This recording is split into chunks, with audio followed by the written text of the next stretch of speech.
Yo, you ever wonder what a good real estate agent looks like? Well, I'm going to show you right now what one looks like, and I'll give you the 5 lessons that he gave me. Let's do it. First things first, Kyle Chen's episode is going to be here, right here on this little corner right here. Go check out that episode, get some of these lessons that I've learned, and let me know in the comments what your thoughts are on the lessons that he taught and gave the information that he gave us. So, first of all, first thing I learned is know your area. Kyle talked about his area in depth. Like, Kyle knows everything about the Long Island area and the area that he's working in, and he knows lottie dottie everybody when it comes to what's going on in that area. I would advise you to know the exact same amount, if not more. And how do you get that? How do you get that education?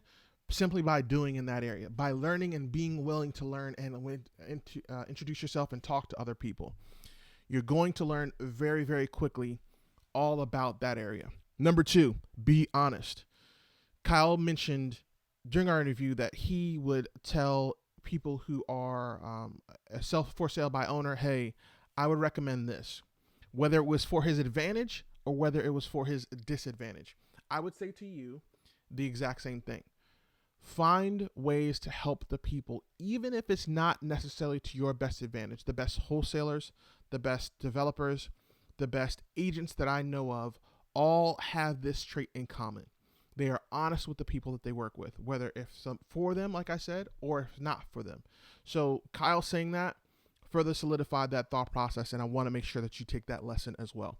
Number 3, comment on others people's posts and shares. Now, we got into a very near and dear part to my heart, and we talked about social media and how social media can impact your business when it comes to real estate. And one thing that Kyle shared that people don't do enough is comment and share other people's content. Now, what happens is when you share other people's content, the people who are following that content also see it, as well as the person who you shared it with, whose content you're sharing. And once you do it several times and over and over and over and over, and they start seeing your name more and more often, there becomes a level of comfort with you. There's a statistic somewhere, and I can't remember where it came from, but a statistic somewhere that talked about people have to take in at least 70 hours of you to really feel a connection when it comes to the online content. 70 hours. So every time you put up a post for that person who's a content creator, it's going to be a little bit different because they know you're supporting their content. So they're going to see your name over and over and over again. And that's going to make them a little bit more inclined to talk to you or work with you or share something that you shared because you're not looking for you're not looking for something on the back end of that. Okay. So next thing, getting rid of the task of it. Kyle talked about getting rid of what makes it a task. How do you do that? There's a book by, there's a book called The One Thing, and I'm looking back here because my books are back here. But there's a book called The One Thing. I can't remember the author, but read that book.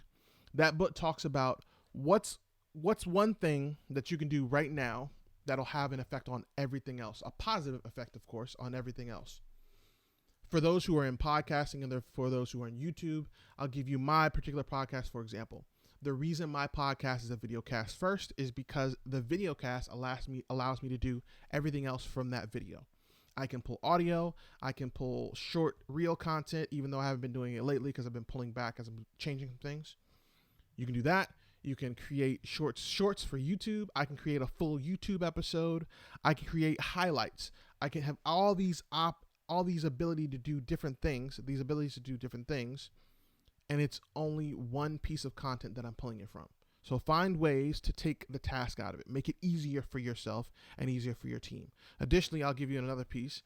When you do this, record yourself doing it. Because what happens next is you need to offload that to someone else. Someone else should be sending the emails. Someone else should be developing the content. I'm sorry, not developing content, but editing the content. Someone else should be adding certain songs onto your content. You have to make ways to make it easier for yourself. How do you do that? By recording yourself when you do it the first 2 or 3 times so that you know the process and that you can give it to somebody else and now they know the process. Number 5, use the doom scroll to your advantage. The doom scroll Kyle talked about is you just scrolling the interwebs for hours on end. You know those moments where you go down this rabbit hole and you see a kid dancing and the kid makes you laugh or smile, and the next thing you know, you're just scrolling through reels and stories and YouTube channels. Use that to your advantage. Go in with the notepad. If you're creating content for your real estate program or for your real estate efforts, go into it with a notepad. Write down little things you're inspired by. If you have an idea, jot it down. Don't just doom scroll just to doom scroll. Do scroll to an advantage. Don't just be a consumer. Be a creator. Find ways to take that inspiration things that made you smile. Why did it make you smile? What about it made you smile? Was it the color? Was it the kids' dance? Was it the kids smiling? Was it the music? Is it a combination of all those things into one? Now you take that same information and you apply it to your own content. Maybe it's the same music. Add that music, a little bit more cheer in their heart when somebody else watches it. Oh, maybe it's the coloration. Maybe it's the filter that they used. Use that same filter. Give things a try. But don't just doom scroll to doom scroll. Doom scroll to be an use of to you. Yeah, I said that right. Take the doom scroll to make it sure there's a use of it to you. Take advantage of it, right? Take whatever that doom scroll gives you as inspiration and go and do something great. All right, I got to go.